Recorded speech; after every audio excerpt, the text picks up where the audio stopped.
Hood Show is heard weekly on this and other great radio stations across the U.S. Find out how you can participate in the show by visiting UnderTheHoodShow.com. With Russ Evans, this is Shannon Nordstrom, thanking you for tuning in to the Nordstrom's Under the Hood Show.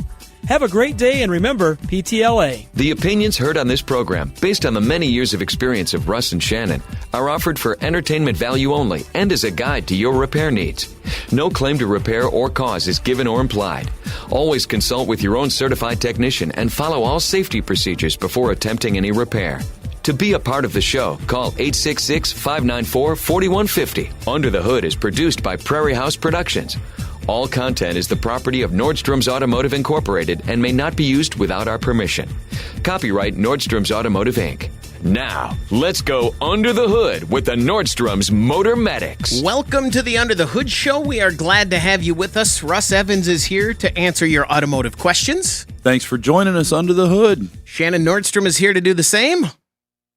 Welcome, Hoodies. Thanks for tuning in so we can help you tune up. You had a little pause there. I had to figure out which gear I was in. Okay. I'm Chris Carter here to answer your calls at 866-594-4150. 866-594-4150. What's caught your attention in the automotive world? You know, I was just noticing something here this week, and it's that people don't even open their hoods anymore. True. The world has really changed. So it used to be people would at least check their oil now and then. But now I've started asking people just because I want to know, when was the last time you opened your hood? What do you mean? When was the last time you actually grabbed the handle and opened the hood? Well, I don't know. I can't remember why. Like, I just wondered. It's just a question I'm asking lately. Do you check your oil? Do you open the hood and see if the engine's still under there? Would you know the engine's still under there if it didn't blow up? Are you suggesting we change the name of the show to Over the Hood? Yeah. Maybe, because I'm telling you, people just don't even open the hood, period. There are a lot of people, we have a lot of customers. They get in their car, they drive it, they stick the nozzle in that hole on the fender in the back, and they fill it, and they never touch the lever to open the hood, ever. I talked to one person, they said they hadn't opened their hood in 4 years. Well, you could probably find out quickly if you told them to open the hood and you see how long they scramble to find where it's at. Yeah. Well, they go in, they change their oil, and it's funny, the people who don't open the hoods tend to be the people that change their oil on time. The ones that open their hood for whatever reason, they just, I don't know, I just look and put some washer fluid in now and then. They're way over on their oil changes. Other than that's, I might have. Question for you, Chris. With the exception of the Volkswagen that I had, the Beetle, I may have never checked my oil for ever. I might have never. So checked my oil. your Solstice, you open the hood on that all the time, don't you? And you wipe it off and rub it with a diaper, right? Yep. The Prius, I'd venture to guess Washer you have fluid. not opened that hood. Yeah, other than washer fluid, if it's low, you don't touch that handle. No, it would have to be out. Yeah. And then you doesn't- don't. yeah. Otherwise, He doesn't know it's low until it's out. So, yeah. I think you're right. Trying to think. Washer fluid might be it. I think that's it. I think you're right. So if you're listening out there right now, 866-594-4150, you can tell us your opening the hood or not opening the hood story too. We'll take that. Because it is interesting, Russ, because when you go to I always talk about, like for us in our market, when we make trips to Minneapolis and you go up Highway 60 and you go up through, Mankato, and you get to the gas stations that are in the suburbs outside of town. They're busy as can be. Yeah. And there's lots of islands and cars going everywhere. I can't remember the last time I pulled into that gas station. Now, we haven't made that run for a little bit, but I can't remember the last time I pulled in and somebody had their hood open. Yeah. I was at a Buc-ee's. And if they I filmed you it, and they avoid had like 200 gas pumps. Biggest and I around went back there, and probably. I looked, and I went, nobody's got their hood open. Not a single one. Now, cars are different today than they were Way a while ago. different. You had to open your hood because you were probably adding coolant or something. Right. now and then. Holding the choke open to start it. Probably. Hold your finger in there while I turn it over, Mabel. 866-594-4150. Let's talk to Mike. You're on the End of the Hood Show. Mike, what can we do for you? Yes, hi. I have a 1976 Ford half-ton pickup truck. I have a little problem with the, it's a four-wheel drive, and the selector for two-wheel and four-wheel drive slips out. Oh, yeah, I've seen that. Okay. Is that the problem of the lockouts, or is that No. part of the transfer case? No, it's on where it goes into the transfer case. It slides into a hole, and there's supposed to be a pin in there, and that pin is probably rusted off, so it falls out. We used to have one that would just bounce out going down the road. It would just fall off on the floor. Yeah. It would be hanging there in the rubber boot, and then you'd stick it back down in there, and it'd stay there for half a day. And if you pounded it a couple times good with your fist, you'd hurt your hand, but then it would stay in there a little longer, but maybe like another 10 minutes. Is that what yours is doing? Well, it just keeps on popping out. Yeah. And it shifts fine when it's in there, right? When you stick slowly- it back in there? Yeah. There's no grinding of gears or anything, and Okay. You should be able to pop the rubber boot off, pull the lever out, and look at it and see where a roll pin goes through it, and knock out what's left of the old one with a punch or a nail or something like that, and then get a new roll pin for it. You can pick roll pins up. I usually pick roll pins up like at Ace Hardware because they have really great those little drawers with tons of Nice these selections. You Yeah, can pull them of out and find things. hard to find little pins. I mean, I've been to the big box stores, like a Home Depot or Menards or something, and I never can seem to find those little trinkets, like the things for the lamps and stuff. But like Yeah, I A definitely. local hardware store, though, is a good place Yeah. for that stuff. yeah, tiny little, the smaller the better. Go in and say, hey, here's my thing, and they'll go, a shifter for a 1976 Ford. They might not do I that. had one of these back then, and they'll find you a roll pin, and then you just tap it in there with a hammer, and it should stay. But they rust off and they fall out. And when I saw one rust off, it was like 1986, so it was a long Well, time and the ago. shift mechanism too. The linkage can get messed up on those, but I gotta just take a moment here for the same people that we were just questioning whether they're going to open their hood or not. Mm-hmm. I bet you they've never been in a four-wheel drive vehicle with a manual shifter lever on the floor, Oh, for sure. Yeah. because that's a thing gone Oh, by and- for the most part. Yeah, I well, I have in my truck. I have a 4-speed in there. okay, so you got two levers there. Yeah. They'd really get confused if you put them in a Willys Jeep with three on the floor. I mean, what's this? That's just an opportunity for some injury during a heavy stop. As a kid that was the one sitting on the lap in Yeah. the middle, usually with 5 in a pickup in the front seat, there was always an opportunity for jewels to be damaged. Yeah. If all them shifters going on. Yeah. But hey, this is a Berkeley classic for sure, and we're going to guess the color of this 76 Ford pickup. Our company that started this Under the Hood show cut its teeth fixing up 73 to 79 Ford trucks. Mm-hmm. First, it was grain trucks, Chevy grain trucks that my dad started with. A lot of that, but the first pickup ever bought to start this business was a Ford F-150. Now, it was a pre-73. It was the 67 to 72 vintage. So we've always paid pretty close attention to these. I'm going to get this wrong because he always painted them crazy colors. And I don't even know if I remember what all the factory colors were. So don't tell us, Mike, but he's got a 76 F-150 4x4. Can I ask at least one qualifying question? Okay, Mike, don't say the color yet. Shannon's going to ask a question. What package does the truck have? To be honest with you, I don't know. Okay, so probably no package. Okay. Because otherwise he might know. It would say Yeah, I don't think you it would get say to ask- something on the dash. You don't get to ask that question. I don't get to I'm ask gonna- that. I just did. I know. I'm going to DQ that question from now on. If they don't So say you're going it, to tell the jury they didn't Yeah. hear that? yeah, yeah. If they don't say it in the formulation of the call, it cannot be asked for the color. You've chewed me out for that before. Or not chewed me out. You've Yeah. reprimanded me before for Because that. you'd say things like, Is it the SLT package? Well, I want to know if it's an XLT or a Ranger. It's blue. I think it's a like a greenish. No, it's cream colored. I think it's red because it's the only color I can picture. My neighbor had one. Since So Shannon whenever changed his answer, it's green. When I see 76 Ford, I just think of my neighbor's truck. What color is it, Mike? One of you is close. Well, that narrows it down. Well, I said blue. Chris said green. Or, Red. Well, let's put it this way: it's the Two-tone. color of all colors. Oh, it's rust. It's white. Oh, it's white. Okay. All right. All right. That's we, a good. We didn't go good point. basic. No. Cream color, but So no, does the it white. have like a surrounding trim, like a two-tone trim that goes around it, or is it just all paint? It's just basically basic truck. There's So it's a very custom. little. Yep. Okay.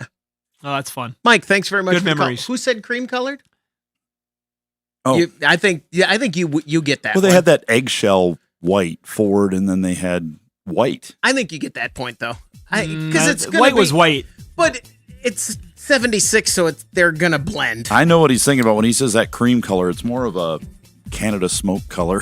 Unless it's mint, it's gonna look a little bit dirty and yeah. I think you get the point on that. I'm not going to fight for it. We're going to take a break. When we come back, we want to hear from you. 866-594-4150. Be sure to visit our website for news, contests, and previous shows at underthehoodshow.com. Welcome back, everybody. It's time to get back under the hood with the Motor Medics. 866-594-4150. That's the number to reach us here at the Under the Hood Show. Let's talk to Shiloh. You're on the Under the Hood Show, Shiloh. What can we do for you? Hi, guys. I was just calling because I recently picked up my first diesel truck. It's a 08 F350, 6.4 engine, been deleted and tuned, bulletproof too. I was just kind of hoping to get some general maintenance to make this truck last as long as possible from you guys. Well, all the aforementioned stuff, which we don't recommend. You can't do that. It's just wrong. It's all good stuff.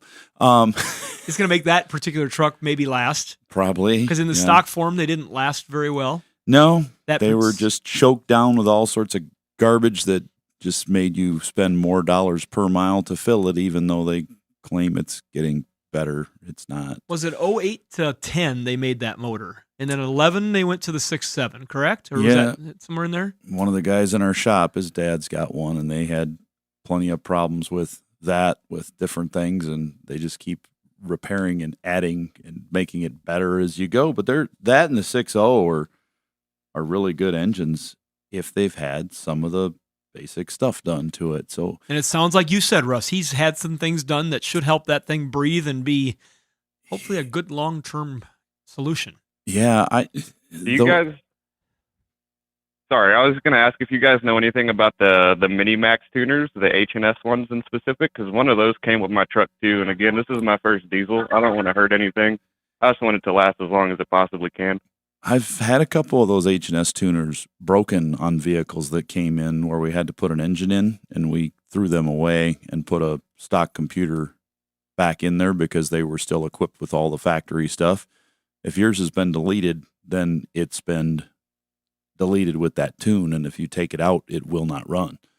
It's gonna shut it down because of all the stuff missing off it, EGR and all that. And does it have a temperature gauge to monitor your cylinder and your exhaust temperature? Yes. It's got the 3 aftermarket gauges by where the handle used to be to get in and out of the truck. So Up I keep and down an the eye on A-pillar. those, and then my tuner's got it's set up to where I can read oil temp, oil pressure, and a bunch of other things about the truck on the side of the computer too. So I'm just keeping an eye on all of that, and like the water catch filter and the oil changes and everything. Yeah, fuel filter is the most important thing. If you could pick one thing, if they would say you can have one thing to keep your truck running, what is it going to be other than your oil change? I'd say give me a lifetime supply of fuel filters. They're super important. You clog one of those up or get it full of water, and you're going to kill injectors in that thing, and that's going to be expensive. So maintain those fuel filters regularly. They're just make it a Yeah, it's like a constant thing. You're going to be changing fuel filters all the time. Are they easy to get to? They're not hard. Okay. They're not super hard. I mean, they give you like an hour to do them, but still it's not hard. Once you do it a couple times, you'll be like, oh, I can do this on the side of the road. What's how often? Like I think those are every oil change. Ooh, okay. Diesel's always going to give you more maintenance. That's why Sure. a lot of the manufacturers have came out now with gas equivalents for the heavy trucks because they realized they had a bunch of customers buying diesel trucks.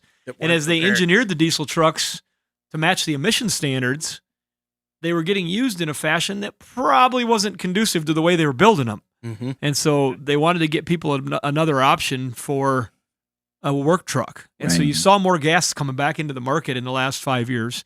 And, more than that, actually, but 5, it's really been prevalent. And so like him with his diesel, how do you use this truck? Are you out on the highway? Are you pulling? I'm not pulling anything, honestly. I've just always wanted a diesel truck, so I'm not doing any work with this thing. It's just going to be a little bit of in-city, mostly highways, like between Sioux City and Sioux Falls driving. It's just a personal daily, and honestly, I'm not even going to drive it but maybe twice a week. Well, but if you're making that run for 90, 100 miles every day, that's great because that thing is getting up to temperature. It's cleaning out and burning out moisture, and that's the best maintenance right there. It is. That is something. If you told me you're just going to drive that truck in and around the town, and 20 miles in town, 15 miles, shut it off, I'd probably say not great for the truck. I mean, what you're doing with it is really good. So, like Russ said, fuel filter maintenance, oil changes, using the correct oils, using a good oil filter, making sure you've got a Motorcraft filter or the higher end Wix filters. There's other brands too, of course, but that's very important. So with the tuner, should he make sure it's running the way it's supposed to, and we not want to make let sure it get too far away? We want to make sure he understands the parameters. Okay. Mm-hmm. What is the maximum exhaust temperature he should be seeing? Right. He's got to understand that stuff for that truck and that tune. And if it starts getting anywhere weird, stop. Right. Because you can burn that thing up in a hurry, and then you're talking 10, 15 grand, real quick. Because those 6.4s are limited use. Even from the rebuilders right now, they're hard to get. And for a truck that is already 2008, 9, 10, they are expensive used yet. A used engine still brings $6,000-$7,000 sometimes. Mm-hmm. It's just very expensive. Your opportunity cost of not doing your maintenance. Of course, I just saw a high. Kia the other day that was that much for a used one too. Yeah, but it's just you really gotta. You sound like you're in tune with what you got going on there, and not pardon the tune pun there, but good one. Tuners are dangerous if you don't monitor them. And if they're working right, they can be great. Yep, but we've seen tuners run a lot of engines. Me too. Shiloh, thanks very much for the call. Good luck. 866-594-4150. Let's talk to Rich. You're on the Under the Hood Show. Rich, what can we do for you? It's probably more of a general maintenance deal on any vehicle, and that's the transmission. And in our country, they had bad experiences with flushes. And now there's got to be new technology, new, better ways of doing it. They said if you flush it, you'll put the crud in someplace that don't belong. And that's maybe my question. Well, you're right in some cases with the difference now. A lot of transmissions have changed in their technology, so they say don't flush them. We want them drained and refilled, and sometimes a filter change. Some of them are coming with drain plugs now to just pull it, drain it, and refill it, and that's all they want because the fluid is so much better and so much different. Transmission fluid now has gone from, if you take a car that still uses, let's say, a Dextron 6 at like $8 a quart, and there's still a few out there, compare that with a lot of other products that are more expensive. The more expensive is like $29 to $40 a quart. Oh. Yeah. How many quarts are in my car? Those are usually 6 to 8, so they take less, but they're a drain and fill. So I did one yesterday that was $33 a quart, drained it and refilled it, and it held 6 quarts. Can I drain it and then just skim the top and put it back in? Okay. And it was a 100,000 mile change, and it wasn't horrible. It wasn't near what I'd see with a transmission that would get dark, but we do still have some we flush, and the machine basically just takes the fluid as being pumped out, so it's not going anywhere else than where it would normally go. It normally goes out to the cooler and then dumps back into the pan after it leaves the cooler. So where it comes out and goes into the cooler, we capture it, and then where it dumps back into the pan, we dump brand new fluid, so it doesn't disturb anything. But on some cars that are drain and fill, like a Honda, if you flush them, you will cause damage, so you don't want to do that. So you want to look and be right on tune with your shop system. What the manufacturer says do. Yeah. with So like it. at our shop, we go in there and they look at each vehicle, and as it comes in, they say, all right, here's the allowable policy on that vehicle, and it does differ from different makes and models. So there is not a blanket answer for the question. Rich, thanks very much for the call. But that's one where you want to take that. You don't want to deviate from that plan right, there. correct. 866-594-4150. We're going to take a break. When we come back, we want to hear from you on the Under the Hood Show. Find out how you can participate in the show by visiting underthehoodshow.com.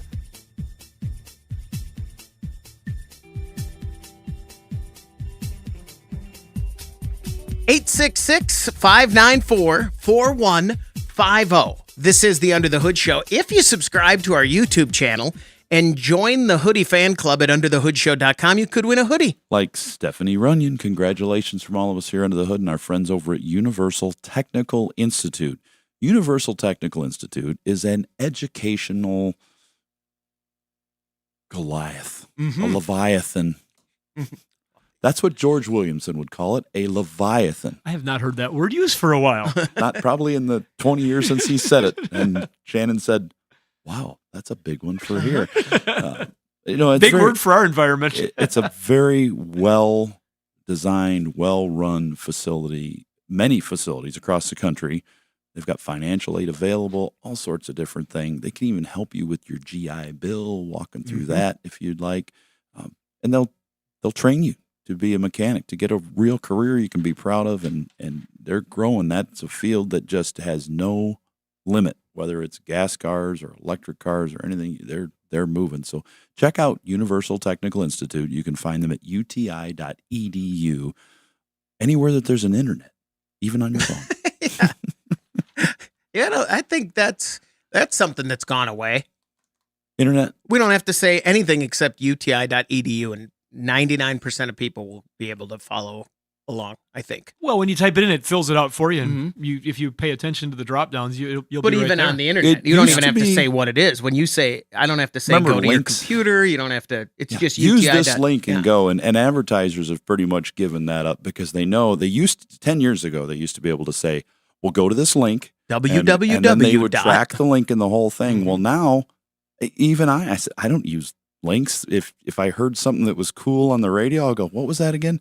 Oh, yeah, it was about cars. Well, let me just Google cars. Now there's that thing I wanted. Yeah, if you open up your phone, it tells you what you just listened to. It'll hear what you said or what you're thinking. Just and talk it'll go right there. Think about it over and over You still during the think day. that? And I 100%. I believe that the phone is getting info that I did not type in anywhere. Saturday, I went out to eat 100%. with my wife, and we were talking about this, and she says, oh, I know I can do it. I said, yeah, watch this. I said, hey, we should get a new Toyota Camry.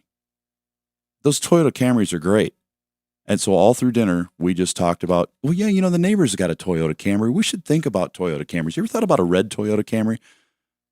Yeah, about 20 minutes later, she's on her phone on Facebook, and it was showing her Toyota Camry ads. And we did not type anything in the She phone. got run over by a Toyota Camry in the It's constant. parking lot. Did she? They it's tempted listening. fate, and some Toyota Camry driver Had she just looked took up her a out. Toyota Camry before and just Never. didn't tell you? Never. She doesn't like them. But if you go to your phone, make sure, just hear a public service announcement, and Chris taught me this a long time ago, go to your apps and allowed permissions, and if it says microphone allowed only when using app, make sure that's clicked, because if it's allowed all the time, a lot of apps, when you go down, when you install it, you say accept, you accept that app to listen to what you say whenever. I probably need to do an app edit again. I've Yeah. lined my pockets with tinfoil. I Oh, never really? leave the house without. Wear the tinfoil helmet. Let's talk to Brent in North Carolina. Brent, you're on the Under the Hood Show. What can we do for you? Good morning, gentlemen. Big fan of the show. Thank you. Educated and entertained me for thousands of miles. So anyway, I've got a red Toyota Camry.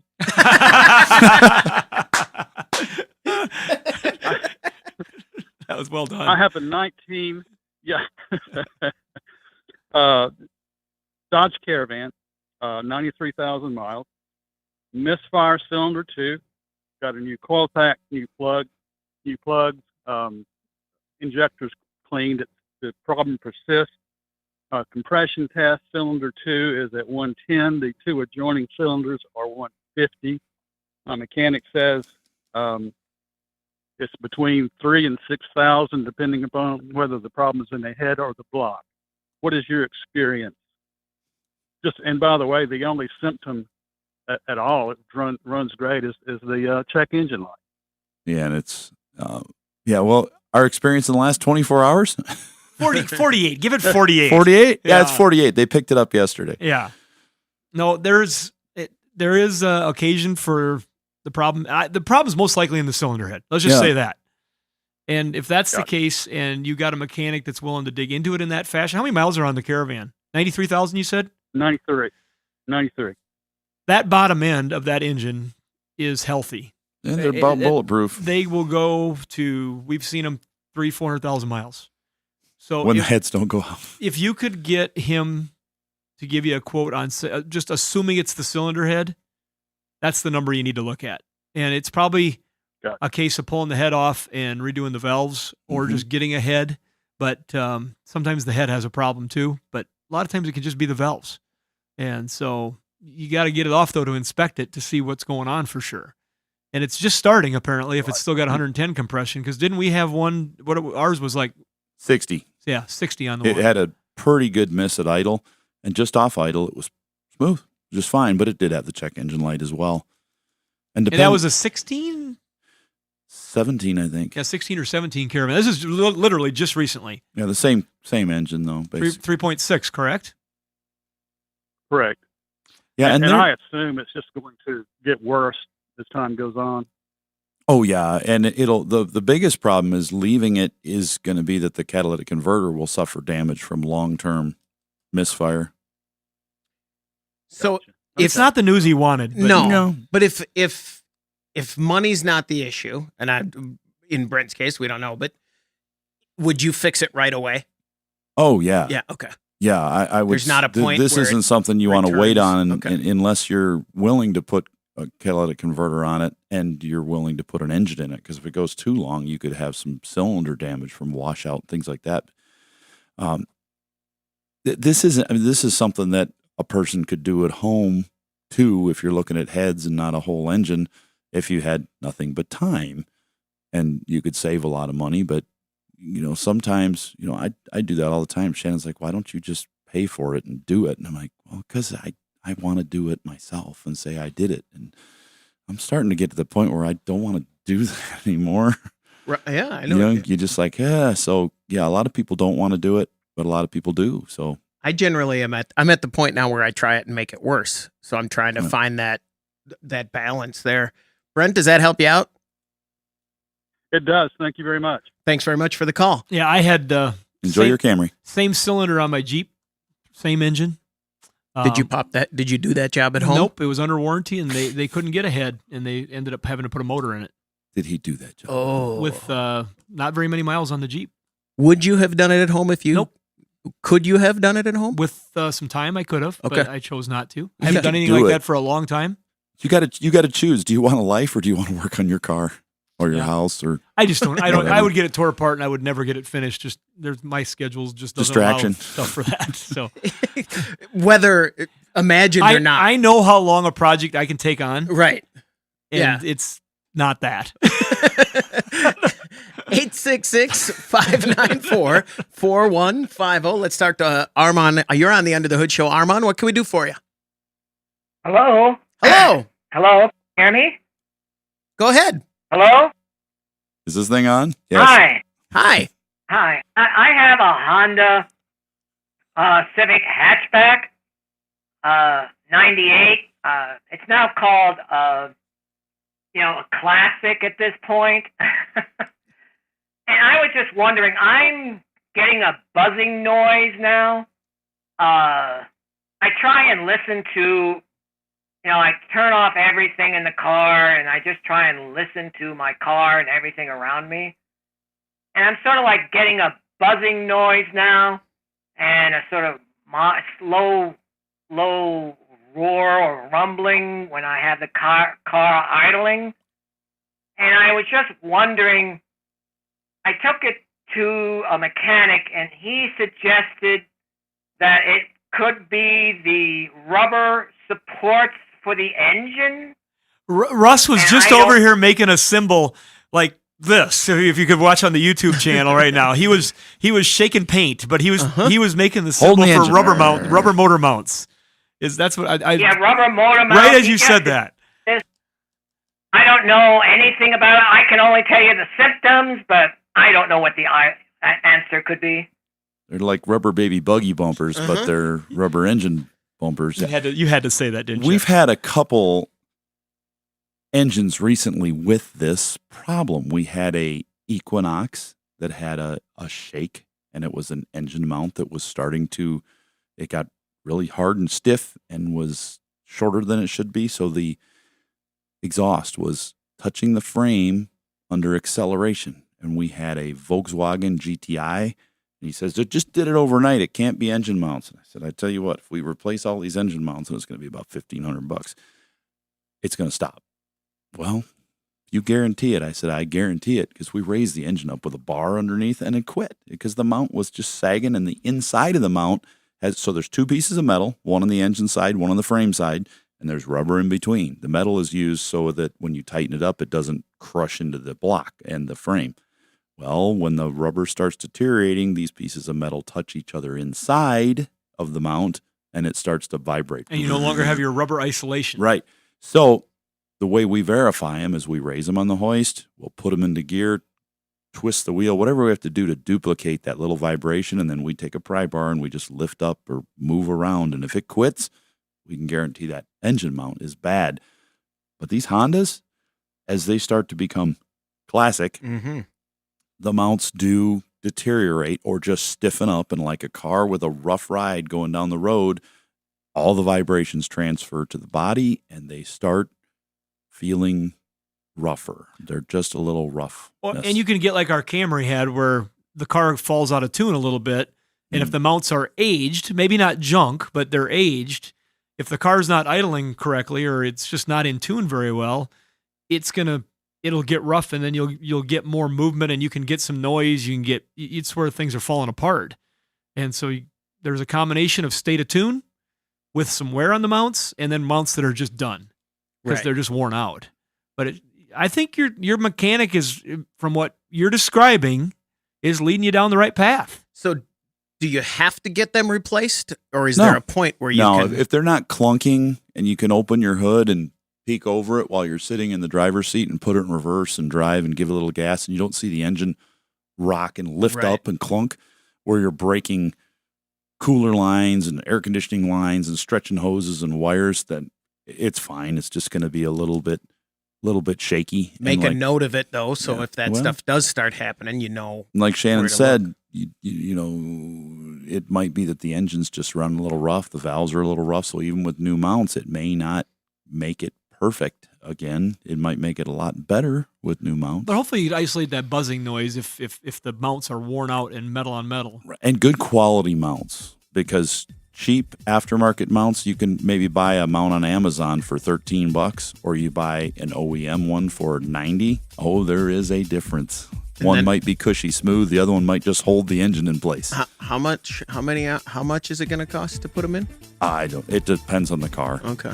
One mount on a car can be anywhere from $40 to install labor, because it's 15 minutes or whatever, up to $500 if it's a real tough one, but not on a Honda. They're pretty simple. Thanks very much for the call. Good luck. 866-594-4150. We're going to take a break. When we come back, we want to hear from you on the Under the Hood Show.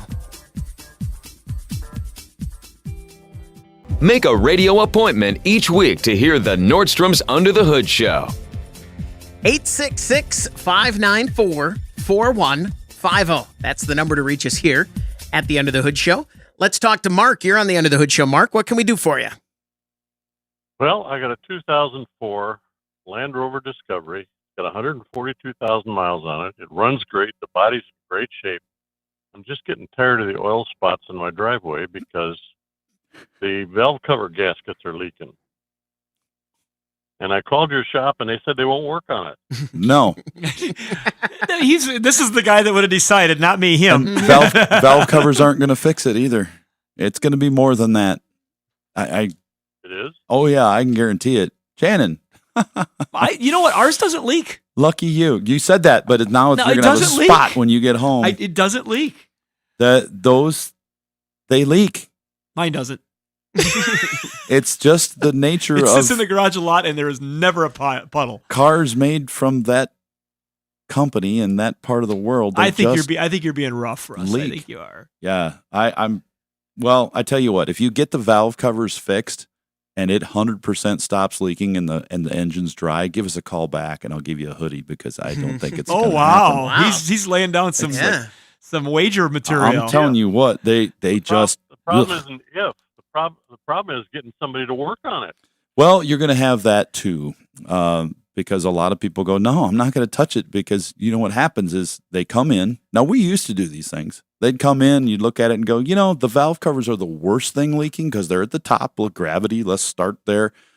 You put the valve covers on, you clean it off, and then they come back in a month and say, it's still leaking. And you say, well, it's a head gasket leaking or the cap on the back of the head. And they're like, well, now what do we do? I'm like, nothing. And they're unhappy. So we'd rather have happy than unhappy. So we say, we're just not going to touch it. My daughter's down in Arizona, and she's got a BMW. It's 2017. We had fixed as repairable before she went down there.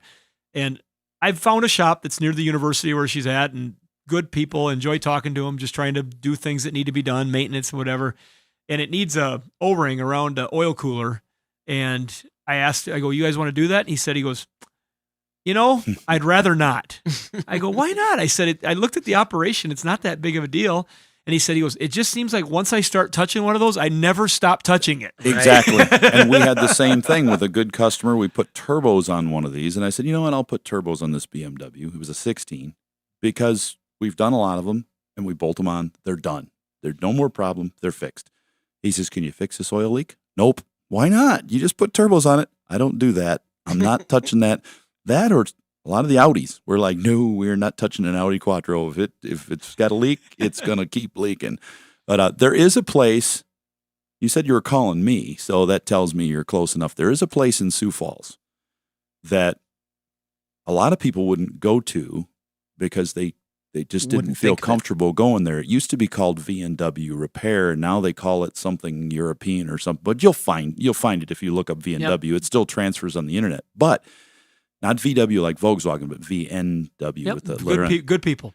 So these people are from the area that built these cars, so they know these cars. They enjoy working on the European stuff. If I went to Europe and I decided I wanted to be a Ford mechanic, I'd be a great Ford mechanic in Europe, and people would come to me and I'd go, well, it's just a Ford. What are you worried about? And they go, I hate Fords. They're so foreign. Uh-huh. Well, here you bring them a Volkswagen or a BMW or an Audi, and they go, oh, yeah, we'll work on it. So you could do that. I've had a couple people ask me where they could go because we had a really great guy here that did classics forever. And, we only go so long before we have to retire, and he did it for decades and was good, but he's no longer doing that. He didn't do classic. He did work on classics, but the name of the building was Classic. Right. Yeah, he worked on the German stuff and the British stuff. And yeah, he'd be glad to fix that and all the other oil leaks that follow. Mark, thanks very much for the call. They do, I can tell you from experience, they make blankets. They make oil-absorbing mats you can just put right under it, leave it in your garage all the time. So I have a Model T that doesn't leak any oil. You just bragging? You want to? Oh, yeah. Okay. Yeah, I just bragged about my 06 Range Rover that doesn't leak. Because if you have a Model T, it will leak. It's designed to leak with the way they use rope seals and things. There is no main seal on the rear of this, but the fronts, they'll always leak on these things. But the way I cheated. So like on mine, it had a a front cover that they always run out the hole in museums. You said mat. It reminded me people would put a mat under the front. Well, when I had the front covers apart on this thing, I put a regular seal, with the Just stop for a second, Russ. Can you believe it that Russ would not have been content with a leak, with how it was designed? Shocking. It's supposed to leak. And I would bet he spent a good amount of time on that one seal. Oh, trying I to figure did. out what to get. I and did what like to a do. whole day, but Yeah, I could put just- a regular Yep. press-in seal Mhm. behind the cover, and then the rope in the cover, and put it together, and it doesn't leak that way anymore. So there's things people will do to stop those. But if you got an old Harley, if it's not leaking, something's wrong with it. That's your cue to check it. Hey, it stopped leaking? I better put some oil in it. The new ones, they don't really leak that much. Let's talk to Richard. You're on the Under the Hood show. Richard, what can we do for you? Well, good morning, gentlemen. I've got a 2017 Lincoln Continental all-wheel drive. It does not leak oil, but I've had it into 2 different Ford dealers. I've had it into a help you can trace this down. If we're going 80 miles an hour down the interstate, and then you want to get around a semi, so you give it a little gas, get around, that thing sounds like all of a sudden the exhaust just starts banging underneath the car. As soon as you let off the pedal, it goes away. Yeah, we've seen this on a few of these, on the Lincoln and on the MKZ and the MKTs. We had those problems too, and the exhaust pipe was too close to one of the mounts underneath the vehicle. And the way we fixed it is we got under there, held the brake and the gas at the same time, and looked, and we watched where it was closest, and we took our big pry bar and we moved it away about a 1/4 inch, and the problem went away. This has happened on several. You'll also notice that if you kind of turn left going up a hill on a steep driveway or something and give it some throttle, they would vibrate that way too. I would have a shop look at that and kind of explain that same way we just explained it, that under a load and sometimes when you turn one way, it'll do it. And it's a common thing. We've seen more than one do that. And it just kind of rattles. It hits the body, tuk, tuk, tuk, tuk, underneath, and really vibrates crazily. Well, and that's what it sounds like, and that's what we've really zeroed in and looked at. Yep. It's Look like, at that. The other thing to look at is the high pressure power steering hose, because they'll touch the body and they'll vibrate against that, and just from engine RPM. And you could just move that away with your hand, just bend it over. A little physical adjustment. Yep, about a 1/4 inch just away from the cab towards the engine. Well, that is what you want. I mean, right? Yeah, these That's are both these are both pretty quick fixes, less than an hour for the whole thing for both. This is assuming there's no broken motor mounts or anything else going on. Or yeah. Is this an EcoBoost with turbos? Sure, it is. It is. And honestly, it's a super, super nice car. It's my wife's car. And so I tend to hear about it when the noise comes up. So I really need to get it fixed. Russ, I'm going to bring it to you. Well, all there right. you go. Sounds like you've seen it. You've done it. I put that down on the commission scale for me and I'm in San Doug. Francisco, California. I'll be there in a week.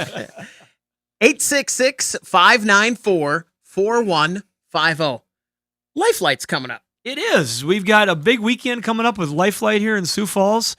All-day family fun on Sunday, September 3rd at the 8th and Railroad Center. We got some big name bands coming in. Skillet is something that you've heard of for years, and Jeremy Camp and Peter Fuller and Phil Joel, and there'll be good speakers. This is going to be a big event. It's their 25th anniversary, and so they decided to come back and do one big event because they haven't had the big festival. They've been doing small festivals around at different cities, schools, venues. They've been running around doing that. They've got a downtown Sioux Falls location where a youth center they've been working with, been doing a lot of good things for the kingdom of the Lord and trying to help the youth, and not only just the youth, the parents and everybody else, but Lifelight's coming back for one big festival this weekend on Labor Day weekend in Sioux Falls. Lifelight.org. That'll do it for this hour of the Under the Hood Show. 866-594-4150. Hour 2's coming up. Welcome to the Under the Hood Show. We are glad to have you with us. Russ Evans is here to answer your automotive questions. Thanks for joining us under the hood. Shannon Nordstrom is here to do the same. Welcome, Hoodies. Thanks for tuning in so we can help you tune up. I'm Chris Carter here to answer your calls at 866-594-4150. 4150. And why, yes, Shannon, I am wearing the hat of the defending national champion NCAA, FBS, FCS. So many levels you got to get to. I know. Figure that out. On the first day of their season, their first game is tonight. And yes, I am. Go Jacks. Who do they play tonight? Oh, I shouldn't have done that. Oh yeah, I knew it 20 minutes ago, but it just went. It's the Dairy Bowl. I can't remember who they're playing. It'll hit you. Yep. But you know for sure who's going to be playing. Mm-hmm. Who's playing? And what's she playing? I had a great opportunity the other day. I was in the hall at work. I had on an SDSU shirt, and someone said, "Oh, Jackrabbits, are you a football fan?" And I said, "Actually, my kid played for the football team the last 2 years." Yes, she did. And he goes, "Oh, what position?" I said, "She plays the mellophone." And it stopped, and it was. I felt really. It's a great line though. She did play. She played for the football team. Yeah, she played the mellophone. She played for every game. She played in every game. Yeah, yeah. It was just. It just happened, and I was like, "Ooh, I'm going to hold on to that one. That's a good one." 866-594-4150. Let's talk to Frank. He's been on hold for a while, waiting to get on the show. Frank, you're on the Under the Hood show. What can we do for you? Oh, hold on a second there, Frank. You're after all that time, your phone does not sound good. Let's try again. Get closer. Whatever you're doing, do it differently. Let's try again. Frank, go ahead. You hear me now? Yeah, a little better. Get closer to it. No. No, there it came back. He just got it. I think it went away. No, I think he just got it. That was him going away. No. Yeah. Yeah, he's... Frank, you got... Oh, that's bad. Frank held for over the break. Yeah, we got to try. Producer Doug, did you call Frank or did he call you? He called us? Frank, call right back. Well, Frank's got a question. We can... No, we can't. Just stop. He'll call right back. He'll call right back. And it'll be perfect. Don't do it. Don't do it. Blame it on How much time we give him? Let's go to Jamie. Jamie, you're on the Under the Hood show. What can we do for you?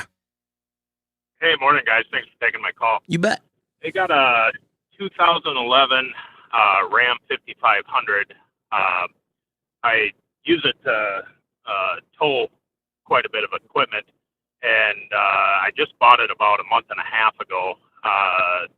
Last week when I was towing some equipment, the transmission temperature light came on.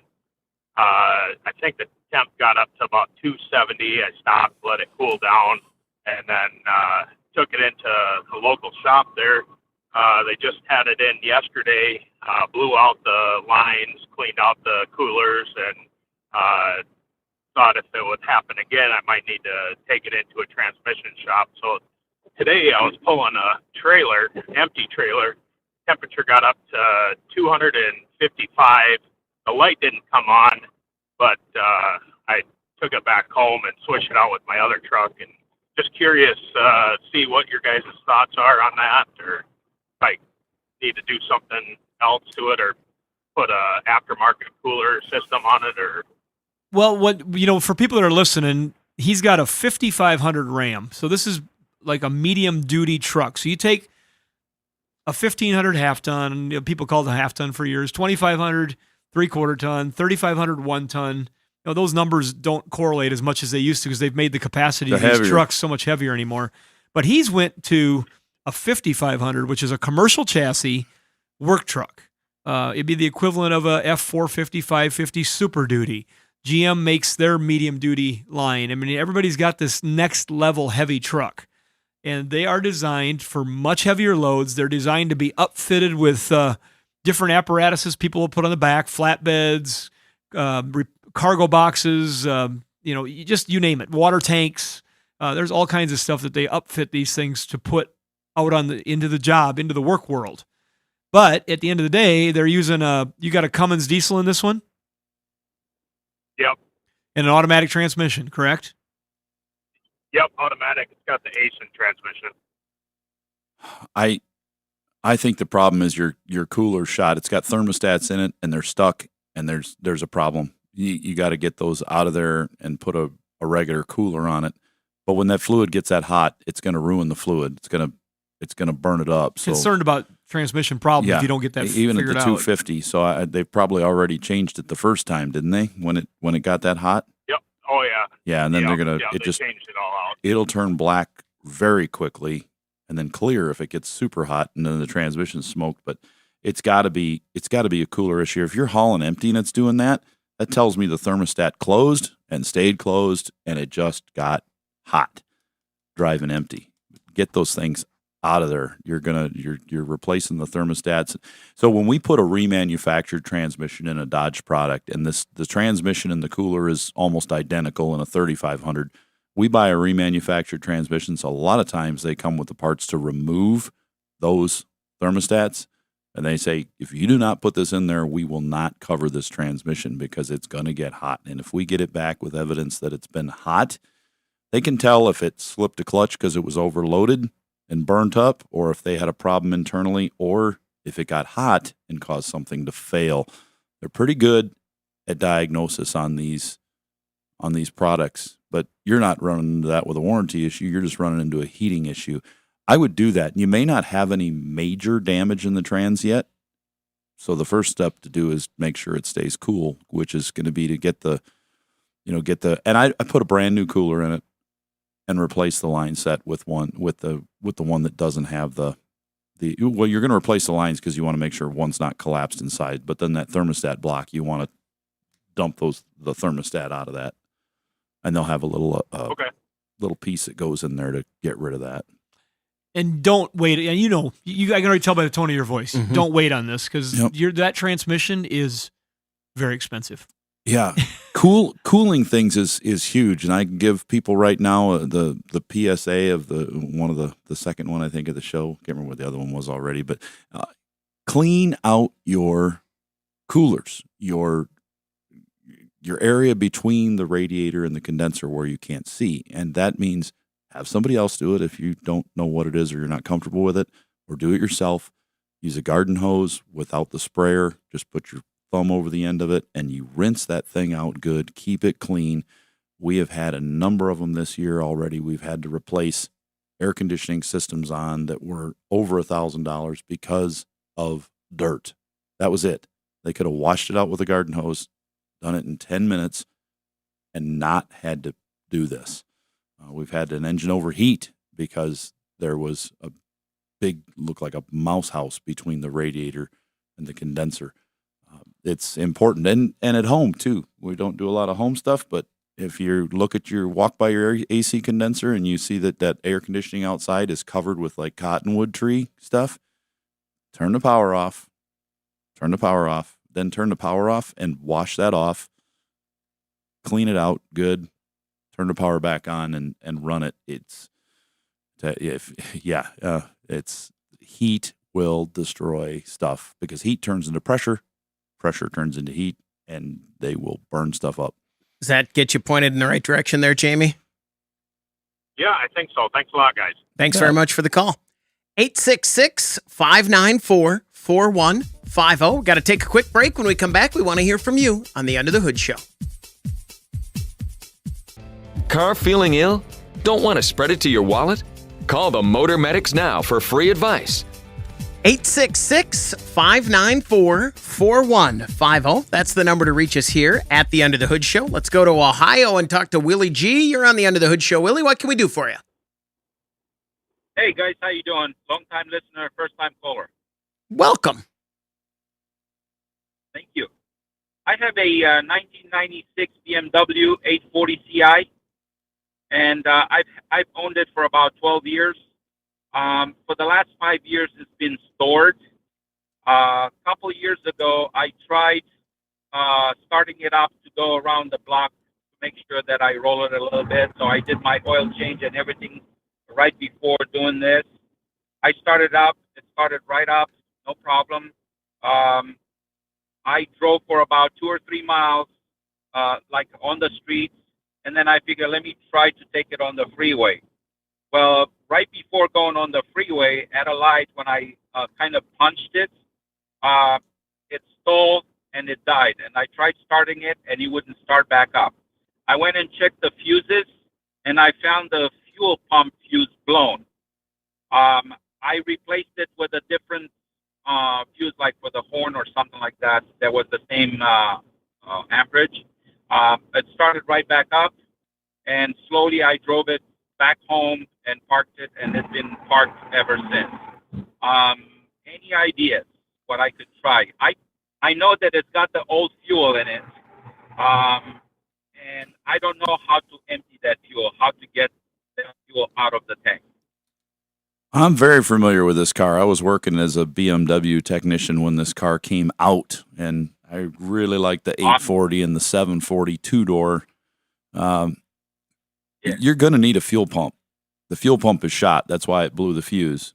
But it probably has nothing to do with the old gas. The old gas is old, but I would say if it ran good when you were driving it, other than when it died, you gave it gas, the fuel pressure regulator said, we need to deliver more fuel. It opened up, and then the pump said, we're done, and hit a bad spot and shorted and died.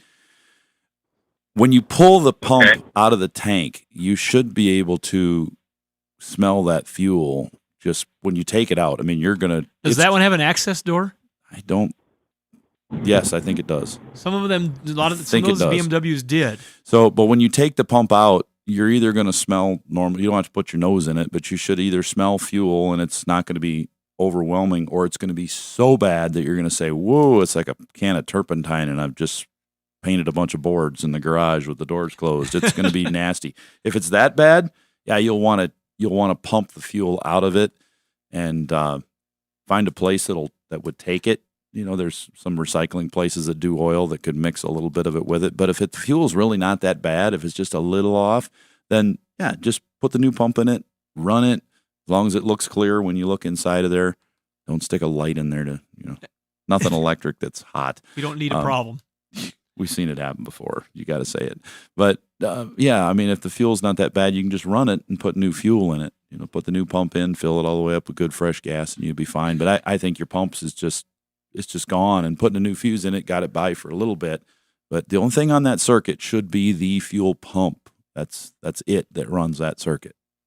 They don't have a relay in line that could get. I mean, there's a relay in there, but I unlikely that would get corroded or have a problem. Not on those. Was it a temperature controlled storage, or was it what was it sitting on? In the garage, but I don't have air conditioning or heater in the garage. But the garage is the house is fairly new. Yeah, so concrete floor, wasn't sitting on a dirt floor or anything like that. So no, you shouldn't have been generating a lot of moisture up underneath the car or anything if it was in a garage like that. So just there are times where we'll see cars sit in old outbuildings and just the ground and the sweat coming out of the ground, everything, that you'll see them with a lot of corrosion issues under the car just from sitting in those outbuildings. It's kind of amazing how one barn find, as you could say, will look just pretty cool, and another one you'll look underneath and go, oh, wow. Thanks very much for the call. Good luck. 866-594-4150. Let's talk to Wally. You're on the Under the Hood Show. Wally, what can we do for you? Hello there. I got a 2016 Ram 1500 5.7, and I was listening to one of your podcasts in July. Russ had mentioned about putting ZDDP oil additive in those engines because of the camshaft problems they have with them. And I did go to a parts store and they gave me this Lucas TB Zinc Plus engine brake-in oil additive. But I read in the back of it not to use in engines with catalytic converters. So I'm wondering, does ZDDP by any chance plug catalytic converters, or what's the story on that? If you overuse any of those, you can get a little bit. If the engine's going to burn oil, it will get by the rings and it will get into the exhaust, and it can do that. So if you've got an engine that's burning oil, yes, that could be a problem. You shouldn't have an engine burning that much oil that you would have a problem. If you do, it's not the catalytic converter or the product. And the ZDDP is probably not going to do any good. Yeah. If it's burning enough, if it's burning oil, period, you're going to get more oil into the catalytic converter, which will cause it to fail than you would this ZDDP additive that's in the oil, if that makes sense. You definitely don't want to overuse it. But they've got different kinds of it. You want a plain old ZDDP additive. You don't You don't need to get anything that's fancy for break-ins or anything. They may contain. It might have been other all products. they had in the store at the time or something. And it might contain some other products in there. So you just want the plain old ZDDP additive on ones and I use it on mine and have been for a long time because I'm just trying to give it a little extra protection. But basically, any additive you put in your engine oil does run the risk of making it into the exhaust, but only if that thing is burning oil. If it's burning oil, whatever it's burning is going to get to the exhaust. Yeah.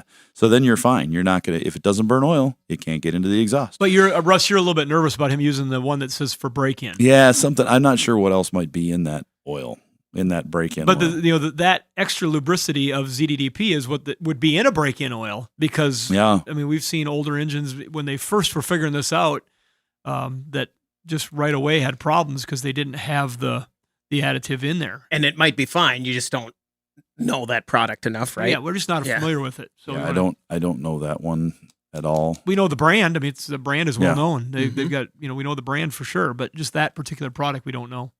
Wally, thanks very much for the call. Good luck. 866-594-4150. Let's talk to Russ in North Dakota. What can we do for you, Russ? Hey, how are you guys today? Fantastic. Good. Hey, I got a 96 S10. It's got the 4.3 with the 4L60E.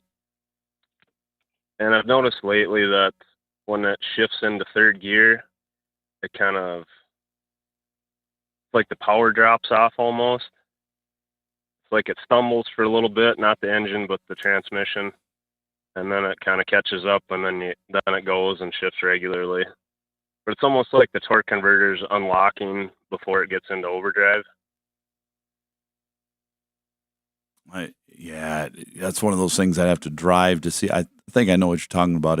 It's actually the torque converter is locking up quickly in drive and not in overdrive, and the engine's just got a little less power than it used to, so it may be shifting too quick. It may need to stay in lower gear and unlocked longer so that it stays at a higher RPM and gets the vehicle running down the road. And nowadays we do that with shift points, and then they're automatically controlled through the computer. That one there, you get the same thing, but as they age and you get things like mass airflow sensors that get dirty, you get throttle position sensors that are a few volts off from what they were originally, they can cause the transmission to shift too early or too late. A map sensor that's clogging up, all those kind of things. So it's one of those things that takes looking at the data from the engine as it's being driven with a passenger reading it to see where it's at. And that'd be one of the first years to have data. Yep. Yeah. Do we, are we getting enough vacuum reaching the sensors to tell us, hey, this thing should be shifting later so we have a higher RPM for longer? Because if you were to hold it in a lower gear and let it rev up higher and then shift up as you go, it probably is going to go just fine, isn't it? Yeah, it seems like it. You can feel the engine pulling good in first and second like it should, but then it shifts into drive or third, and then it's just like there's a hesitation where you can feel the power in the seat of your pants, but then it's just that little lull when it shifts into drive or third for just a little bit, and you can watch the RPMs come down a little bit, and then it's like maybe the clutches aren't engaging all the way, but then after a few seconds they engage, and then it takes off again and pulls good like it did in first and second, and then it hits overdrive, and then you can see the RPMs come down again after the torque converter unlocks. Well, if the RPMs go up and it doesn't go anywhere, then something's slipping. But if they come down further than they should and it doesn't want to go, then it's shifting too early. And that's what you're gonna have to I would have a transmission shop take a look and see what they think. But I bet they're gonna find that it's got a control issue. It sounds like it's shifting too early, and it's got a control issue, and they'd be able to see that on the data on a scanner, no codes. Russ, thanks very much for the call. Good luck. 866-594-4150. We're going to take a break. When we come back, we want to hear from you on the Under the Hood Show. Get your planner out right now and schedule your next radio appointment with the Motor Medics. 866-594-4150. That's the number to reach us here at the Under the Hood Show. Don't forget you can watch the show on our YouTube channel, and if you subscribe to the YouTube channel and join the Hoodie Fan Club at underthehoodshow.com, you could win a hoodie. Like Danny Mulgrine. Congratulations from all of us here Under the Hood and our friends over at UniversalTechnicalInstitute.com. And we want to welcome our newest radio affiliate, the Big Talker 97.1 in Flagstaff, Arizona. Welcome. Welcome to the family. Mm-hmm. It's good to have you. We need more Arizona. We do need more Arizona. We need to go visit them in the winter. Yeah. Not in the summer. In the wintertime. In the wintertime. In the coldest part of the winter for us. 866-594-4150. Brent, you're on the Under the Hood Show. What can we do for you, Brent?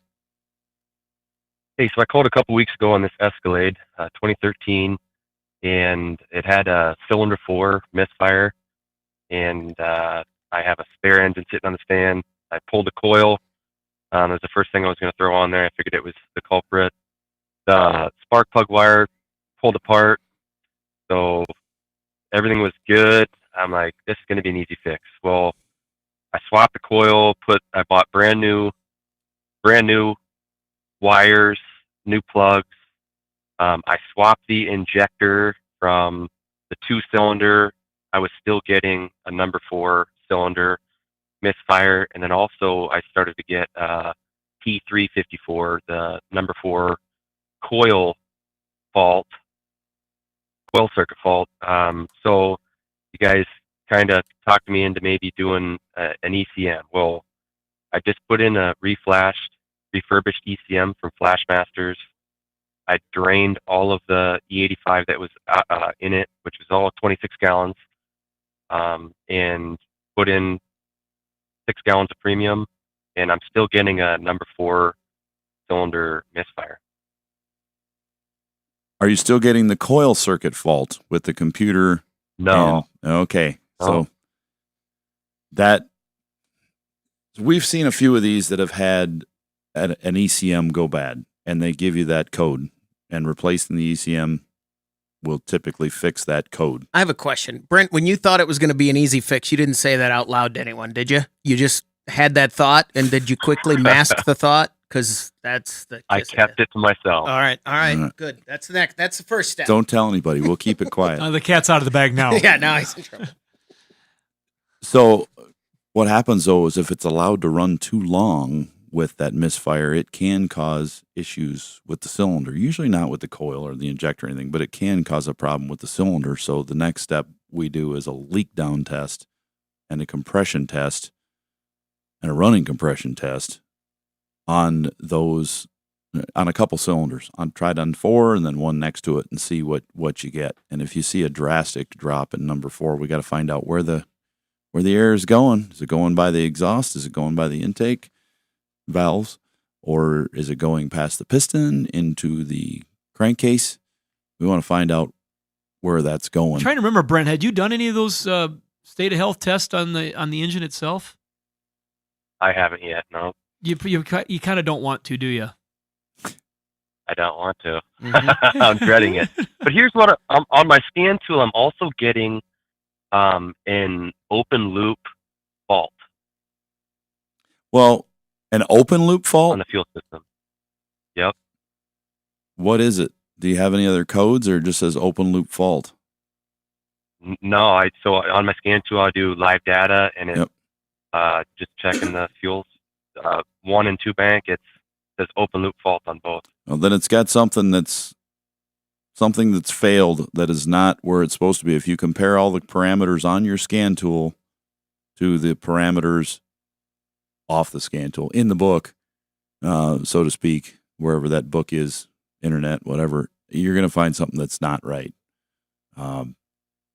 As long as it's not in the computer or the computer program. Let's just assume it's not. Like, you'll see something that like your temp is out of range, or your map sensor or something's out of range. Something's out of range when it's in open loop. Does it stay in open loop the whole time, or does it go to closed loop? It has went to closed loop, yeah. Is there a fault then? No, it just says closed loop, like it's in closed loop. And it says closed loop, but then you have the misfire code for cylinder number 4. Yep. That may be your open loop fault. If it's seeing a misfire in open loop, then that's probably what it's picking up. It's probably a hard, constant misfire. Can you feel it? Yeah, it shakes. Yep. I feel like Fluffy. Can you feel it? Yeah, if it shakes, then that's got to be your. I'll bet it is. I bet that's your open loop fault. Let's do the leak down test first and see what's going on. Maybe a lifter failing in that thing. Could be a broken valve. And I don't hear anything.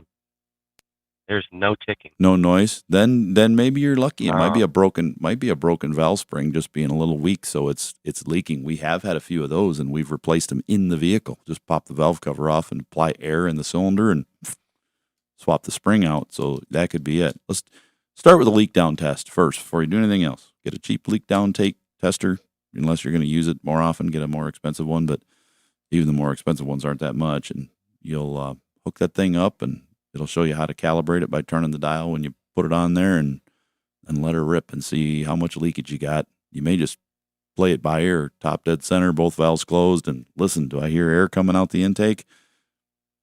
Yes, no. Do I hear it coming out the exhaust? You can do that even before you get a tester. You just get yourself shop air with a use your compression tester and pull the valve out of the end of it and stick it in there and hook the air to it.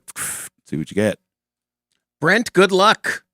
That sounds like he's going to do. I remember when he called in last time, he was really in tune with what he was going to try to do. Yeah. But that last step of actually checking the actual engine is that's well, you don't want to do it. It's like Schrodinger's cat. Is it dead or is it alive? Yeah, you don't want to find out no matter what. Yeah, you want to make sure that it's 2, fixable. 3, 0. 866. I don't know whose cat that is. If you put a cat, Schrodinger's cat, yeah. in a box, sure. Theoretically. That's sealed. Theoretically, you don't do it. Don't listen. We don't have time. I'm going to call this one right now. Okay. The point is, without opening the box, is the cat alive or is it not alive? Both. And there's other reasons. We grew up on the farm with cats, and they didn't always live. Yeah, that's your cat in a box. Experiments are different. How about cat in a microwave? Let's talk to Nate in California. Never. You're on the Under the Hood show. Nate, what can we do for you? Nate, are you there? We lost Nate. There you are. Nate, go ahead. Oh, yeah, it's 8. Oh, all right, go ahead. I thought maybe he had a cat and he just didn't want to be on the show anymore. Right, he was mad. I wouldn't. Yeah, it's not Nate, it's 8. How you doing, folks? Fantastic. What can we do for you? So I have a Ram 1500, kind of just idling a bit high, you know. I changed the spark plugs on it recently, and as soon as I did that, you know, RPM just kind of stayed at the 2,000 when it normally it's right under 1,000. So I took it into my local mechanic. He couldn't figure it out. I ended up changing the idle air control valve. Now it's at a 1500, so it's still a little high, but you know, I can't figure it out what it may be. You know, it's just idling high. All right. Well, you took it to the mechanic, so he probably did all the mechanic stuff, like check for a vacuum leak and all that good stuff. Yeah, I did the whole run around, plugged it into the OBD2. Said that it didn't even bring up no codes or anything. So I just was curious. You might have some information. My grandfather actually recommended me, you know, to submit something to you. So I did. All right. Cool. I like that. Mm-hmm. So 2 listeners in California. That's right. We got more than that. In all this testing and stuff, has anybody disconnected the battery yet while they were doing this? Try that. I would disconnect the battery, and when you disconnect the battery, then take whichever cable. Let's say you take the positive cable off, take it off the battery, and then reach that cable over and touch it to the other battery cable. When they're off. Yeah, when you take it off the battery. Take it off the battery and touch it to the other one, whichever one you do, and then hold it there for about a minute. Really make sure it's got a chance to drain all the power out of that computer. Let's be clear. We're not talking about touching the battery together. Hold on. The cable. Okay, so let's be very clear. Well, unbolt it, pull the cable, twist it, pull it off the battery. You're pulling one cable off. One cable. Now we're moving that cable over to the other cable, and we're going to touch it there and hold it there for like a minute. And then we're going to put it back. With the motor off. Yeah, and then we're going to put it back on, tighten it up. We're going to wear our safety glasses and all that battery protection stuff. And then we're going to start it up. We're going to see when it's going to have to relearn its idle. We're going to see if it does it, because it might. I've done it myself. It's like I look at everything and go, why is this not working? And then I disconnect the battery and it relearns the idle and boom, it's working. So that could be, sometimes as mechanics, we overthink it. Well, he put a different idle air control motor on. If you haven't done that since then too, that's. And it'll need to relearn that as well. So different idle air motor, it may be that it did idle down a little bit, but it needs a little more help. It needs a relearn to be kicked off by running that battery down. Well, running the power out of the vehicle. Okay, yeah, because when I replaced the idle air control valve, the reason why was that the connection to it was a bit damaged, and albeit it seemed like it should still have worked, I just thought it would be like, the all-in solution because it was mechanical. And I did replace it, and it didn't really do much other than, lower it a couple of 100 RPM. So I will do that. Thank you very much. And we'll go from there, I guess. All right. Thanks very much for the call. Let us know if it works too. Send us another message and we'll, because that is, what's the situation there? What are we doing in here in this situation? And how does, well, the it's not something you do. Learns the idle. Right. It says, I want the idle at 800. I'm putting this many volts to the idle air control motor to put it on this step to idle the car there. Well, it needs to know a basic closed position. What is the step of the closed position? So if we disconnect everything and kill the power, it assumes that it's closed, and that's where it starts when it relearns it. If the valve was partially stuck before, he had a bad valve, it thinks that position was here when it was actually there, and now he put a new one on, which has a little different position to begin with, so it was a lower idle. It could have made it worse and made it a faster idle, but it didn't. It changed it, and that's the clue. When he told me that, I said, hey, you know what, I wonder if it looks at driving style a little bit too as you're learning that idle. Mm-hmm. So how long, so he does it, and then how long before he knows if it makes a difference? It'll usually relearn it within 10 minutes. Okay. Of idle time. 866-594-4150. We're going to take a break. When we come back, we want to hear from you on the Under the Hood Show.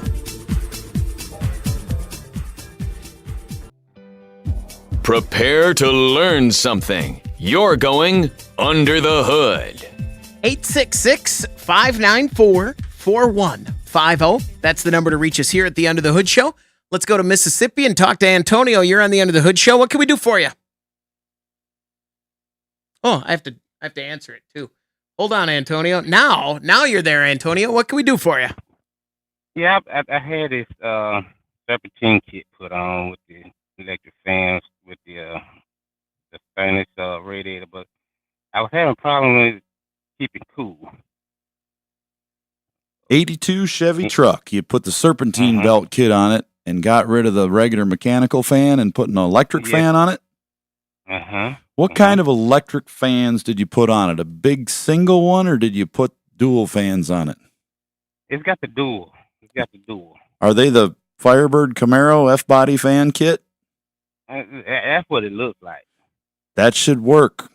Those usually move enough air as long as the fans are fully shrouded and pulling all the air through the whole radiator, through every inch of it. If it's a bigger radiator, because some of those trucks had different size radiators, if it's the big one and the fans are smaller than the core of the radiator, it won't draw enough air through it on a really hot day, especially in Mississippi.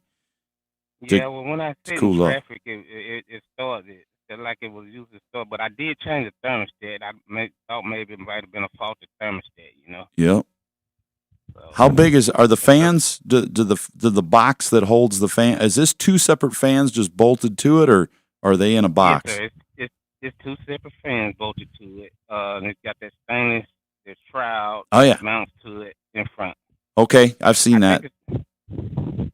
I've seen them. They sell that like on the Summit and Jags and those racing catalogs. Yeah, that one there, as long as it reaches all the way to the edge of the radiator, when it's drawing the air through, you should be good. If not, you're either going to have to make something to get it to reach there or get a different one that does fit the whole thing. And sometimes you can call the place you got the fans from and return them and get a different style if they don't quite fit the whole way.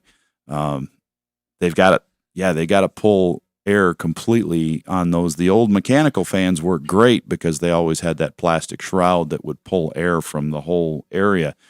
But with the electric ones for me are a better choice, especially if you're working AC, because they will pull all the air you need through there and really, really make it work. I'm working on an 88 Blazer right now, which is the exact same thing of what you have as far as the radiator setup goes. And I needed more airflow, and that was with a factory fan shroud. And I just changed the way the fan clutch operated to where it would pull more air at idle. But nothing beats a mechanical factory fan. You know, I mean, it doesn't look as cool, but you got plenty of horsepower. You basically got a 250 horsepower fan blade to pull all the air. And the downside, some people is you're robbing some power from the engine, but it's not. We've got a 1949 GMC that has a small radiator in it. It's aluminum, but it's small, and it has a single SPAL electric fan on it, 18-inch fan, and that without a fan shroud moves enough air to keep it cool on a 100-degree day with AC running. And pulling a trailer at times. Yes, so I know that it can be done. You could get a bigger fan, put bigger fans on it. Sometimes the ones that come in the pretty shroud, they don't pull enough air. And if you get like a stock Firebird Camaro F-body fan kit, if it's that size, I think it's the 19 high, 34 wide, I think. Yeah, something like that. It'll bolt to it. And that one has stronger motors, and it'll pull more air through it and really make a difference. Because in the Firebird and Camaro with a 350, it moved enough air even in that cramped little engine compartment with no front open. They were packed in there. No grill. It pulled it out of the bottom of the ground, so it was pulling hot air off the asphalt. Antonio, is this got, I can't remember if you said it or not, is the radiator current or is it an older radiator? What's in there for a radiator? It's a new one. It's the aluminum. Sure. What y'all talking about with the two fan, but the shroud I think it's a 3-row. Yep. So you got a good high efficiency radiator in there. Yes, sir. Yeah, my brother-in-law's got one of these in an S10, and it overheats. And it's just the brand of the fans. They just don't. The fan blades aren't angled right. And the fans don't pull enough. It makes a lot of noise, but it doesn't draw a lot of air. So he tried to put another fan on the front to push air through too. And I'm trying to say, you get rid of that and put a stock, F-body fan in there. They're not shiny, but you can paint that plastic of the housing and make it look pretty good.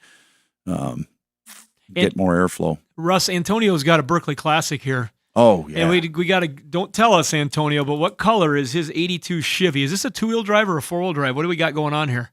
It's a half-ton two-wheel drive with that ultimate. Oh, wait. No, he's not telling color. He's with us. He's not telling color. Tell us about the truck a little bit more, just not the color. Yeah, it's got the 350 stock motor in it. Got that 2-speed glide transmission. Power glide, yeah. Power glide, and it's chromed out all the way. Okay, so this truck, it's custom painted, so we're gonna guess. Oh, Russ is 82 Chevy, and is it a short box or a long box? If it's a short box, it's a step side. Step side. Yeah, with the in the back bed, it's got the strips, the pine strips. It's orange then. No. Yeah, like that. Yeah. What do you think, Chris? Chris, what do you think? That makes me think that I'll say red because it's close to orange because it sounds like you got It's white. White. It's pearl, bright white, shiny white. Antonio, what color is it? It's an ocean blue metallic. Oh, we're not even close. None of us are even close. Antonio, thanks very much for the call. Good luck. Let us know how it turns out. 866-594-4150. Trucker Joe checked in on the chat earlier, wanted to All know right. if you bought any Pontiacs at that auction when you went to the auction. I did not buy any Pontiacs at that auction. You didn't buy us any either? My sister had the Vanderbrink auction. She had done a great job of bringing in the bidders, and the stuff that I was interested in was high enough money that for the energy it would take for me to move it, deal with it, I just couldn't pull the trigger. There was one car that I regret driving away that I didn't buy, and it was a 79 Trans Am that was from Georgia originally, and they had replaced the steering column. They had a straight stick column in an automatic car. It was dented here and there, but it had a 400 in it, and it was a hard top, not a T-top, but it was a project, but it wasn't rusty. And it was a bill of sale only. I would have had to have figured out a way to get the title for it. But that was one I should have bought. What did it go for? You have any guess? I know what it brought. I'm not going to say it out loud. Here's all I know. I just happened to see, I can't remember what made me glance at it. And I went and looked at, because you were there. I mean, Yeah. I remember, and I went and looked at the prices afterwards. And I even texted you because I was shocked at how high the prices went. I said, Yeah, that's was that did the prices go way higher Yeah. than, and you said, yeah. Yeah, there was. There was an 81 Trans Am was like the one I had in high school that my friend Bill Benson and I had rebuilt. It was a car we put a rear clip on. It had been hit in the rear. Bought it at the auction up in Minneapolis, and that was a car that was a lot of fun, nostalgic. I mean, we've all got those cars. Sure. So I've got another one that someday it'll maybe get restored. And it's got a Recaro interior in it, and this car was okay, but it had a beautiful interior in it. And so I told Tammy, I'm going to buy this and take the interior out of it and put my interior in this car and then just resell it again. Well, it brought like $25,000, and I was thinking I was going to buy it for like $7,500. See, and that's the crazy thing, because these auctions, they bring crazy money and people are willing to spend, so let them do it. But I still have friends in states where these cars don't really rust, and they're picking these things up for $2,000-$3,000. That's what I told. In the shape like the Georgia one you said. Yeah. And they're like, well, this guy, my buddy's got 5 of them in the trees. You want to buy one? I'm like, yeah. I mean, the interiors are rough and You have to drive a little more. no engine, but they're out there. They're out there. But if you're in a place where they're at a premium, you're going to pay a premium. When I think of that 81 Trans Am, just a quick story, and I'll just as quick as I can. Russ knows the car. We were going to put an LS motor we had in it sitting there, and it's been sitting, and it's been rotary restored, and the underneath's beautiful. I want to do something with it. That car is going to end up being my dad's 57 Chevy that he never fixed. Right. Growing the business, and guess what? My sister just bought that car back. I'll share it on our Under the Hood show, but she bought back the 57 Chevy that my dad had nice. sitting in the corn crib the entire time he built the business and never finished. And so that's pretty cool. That'll do it for the Under the Hood show. The Under the Hood show is brought to you by Sturdivants.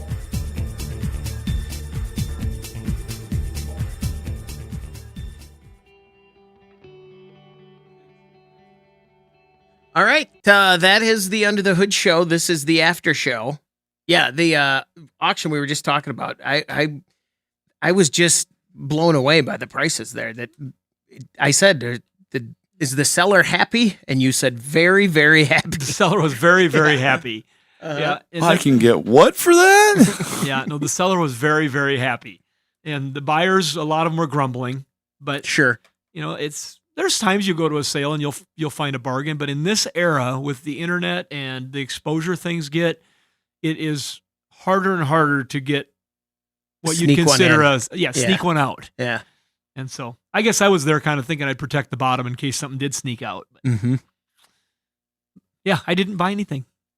So when I went to Barrett-Jackson with my brother, they had all the rollers go across the stage that were the big bucks that you see on TV. Then outside, they had the rows. Yeah, the Wednesday, Thursday, Friday. Yeah, Wednesday, Thursday cars during the day. Stuff you're not seeing on TV. You're like, what did that go for? What? What did that go for? Huh? And they were super cheap. Yeah? Yeah, like super cheap. Like you could go there, Chris, and I got friends of mine that regularly go to Mecum for their classic car lots. And that's what they do. They go to the early days of the sale. They look for the cars that didn't quite get the premier slot positions. You just want to drive it. And they go buy them because, like that, I mentioned that 79 Trans Am. To get that car to where it needed to be, you would have spent $20,000. $15,000 to get that car to be really nice. And then it's probably worth $35,000 if it's really nice and done. Mhm. Right. Go down and buy one. Buy one that's rolling across the stage and For running $20,000, for 20, 18. 30, 40, whatever that might happen to be, Mm-hmm. unless you enjoy the project yourself. If you want a car like that, I mean, I remember Kevin Nyberg calling me from our local Ace one time, and he was looking for a truck he wanted to restore for a parade truck, a show truck for their business. And I remember giving that advice. I said, you know what? You may find one of those, but for what you're going to spend, and this was 5, 6, 7 years ago, I said, go buy a truck. Go buy the Just one that go down with somebody that you know. We all know some of the same people. Ride with them down to Meekum in Kansas City or one of them places. Just buy a truck.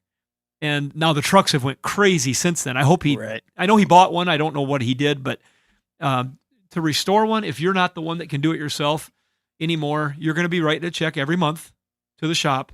They're going to bill you for the labor and hours they put on the vehicle, and you're going to get the bill, and you pay it. Or if you don't pay it, they don't work on your vehicle. Mm-hmm. You know, there used to be always the days you'd hear the story, you'd drop a car off at a body shop, and they'd work on it when they could, and when they get all done, they'd have the bill, and $40,000, I can't pay that. Well, that's why they don't do that anymore. Yep. You know, they bill you monthly. Okay. That's what most This all is these what we've restoration done. shops They charge do. you up front. They say, okay, it looks like, I think this month we could spend 30 hours on your vehicle. I'm going to need 30 hours up front. Yep. And if we don't, we can give it back or we can carry it over next month. And then once this is done, we'll call you and get some more money and we'll continue. Yep. And if we need parts, we're going to let you know what parts we need. I mean, it's just. And if you're done, come pick up the vehicle. It's paid for. Mm-hmm. And then when you come to pick it up that last day, oh, your bill is $350. What? Yeah, you paid me up the whole way. So that's all it is. Yeah, You're good to go. and the guys that are really doing this well, they're craftsmen. I mean, they've got skilled technicians. They've got expensive tools. They know they're resourceful. They know where to get the parts. They know what to do, but you pay for that service. I have a friend who, and the opposite, like you were talking about. I have a friend who had a Galaxy. When we were in high school, he bought a Galaxy to redo, and it was his dream. You know, he was going to do it. He did all the work on it and had done all the stuff and was getting parts for it. And just recently, I asked him. I said, "Hey, what year was that car you had in the backyard?" He goes, "Oh yeah, I want to get a motor for it. I gotta get. I've still. Do you know if I can get a?" And he asked me to ask you about a motor. I was like, that car. It's that car. He's been working on it, and he still has it. And I gotta hand it to him. He's excited. He was happy to talk about it. He wanted to, and I bet the parts that are done of it are perfect because he's a perfectionist. And I thought that is a project there. That is a long. I don't think he wants to finish it. I don't think it's going to get finished. It's going to get it done, pull it out of the garage, and Yeah. Oh, I hope what? not. I hope I spent not. 40 years working on it again. I hope not. No kidding. All right. What else? I think we just don't have. Well, we could sit and talk about nothing, but I mean, we all got things to do, and and we enjoy the hanging out. But we. Oh, I know what I was. What are gonna you tell you. going to bring up? When we were gone a couple weeks ago, we were driving. We went on vacation to Florida, and had to drive to the airport up in Minneapolis, and we passed. We passed a car hauler. Oh. And even my daughter, who doesn't know anything about cars, care anything about cars, and also doesn't pay any attention to anything when she's in the car riding in the back seat. She even looked at the car hauler and said, "Well, that looks like somebody's toy car hauler." So we passed it, and then we had to slow down and let it come past us again. And on this car hauler was a new smoked out Challenger. I had a Hellcat. I mean, it was completely blacked out. It also had an original Mustang, beautifully restored, but a very early model Mustang, completely perfect.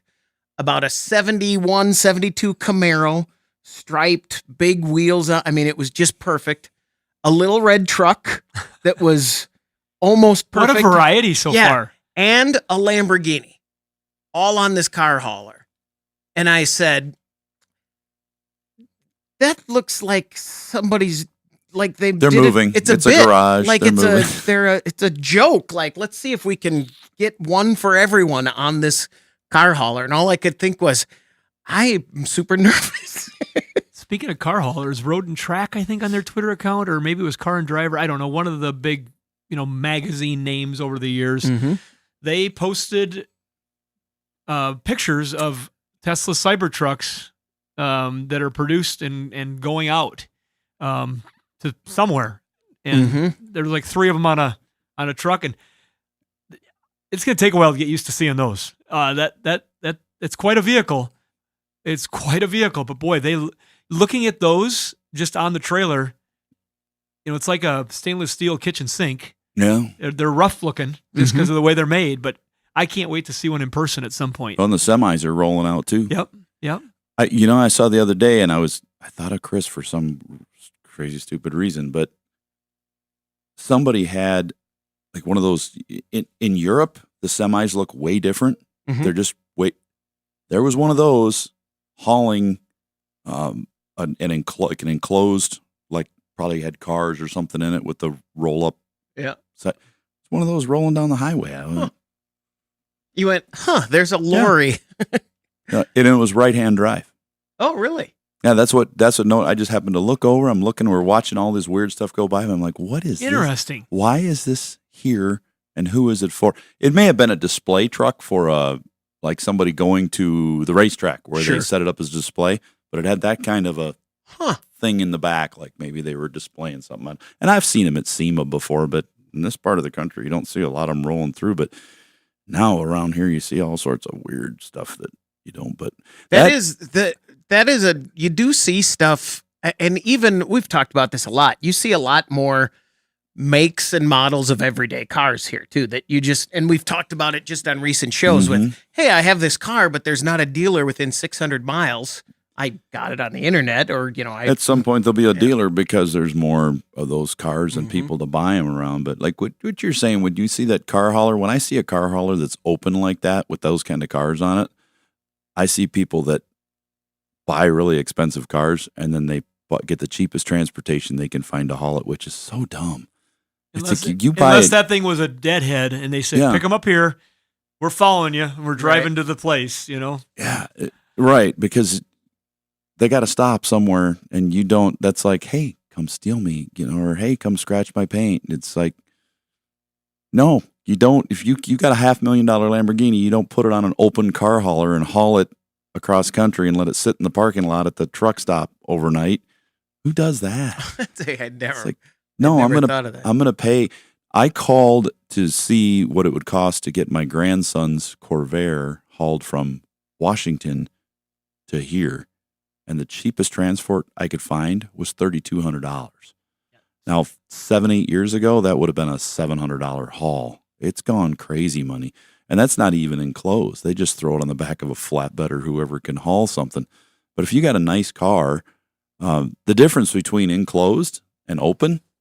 Really not a lot once you're spent. There's just the base starts at crazy money. I say that they should go with the Chris Carter car moving service. You just drive it, right? I just drive it. I'll come down. All you gotta do is fly me down there, cover my expenses. I mean, it depends on the car. You need to get back.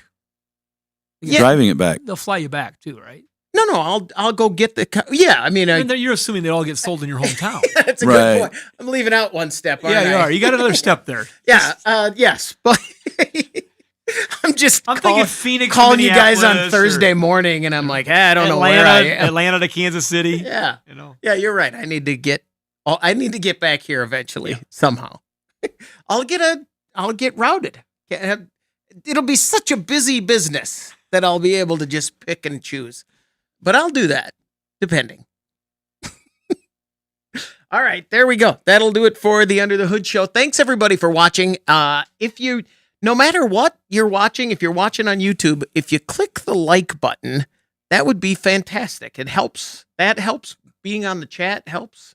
And we go in afterwards, and you'll answer some questions on comments there. You can even you can share our video with your friends if you We need activity. Cool stuff. All that stuff makes a huge difference more for of us. it. So We would appreciate it if you do. We love that you just watch, but that's enough. Just that little extra step. You don't have to do much. Help a guy out. All right, there we go. Thanks, everybody. Thanks for watching and listening to the Under the Hood Show.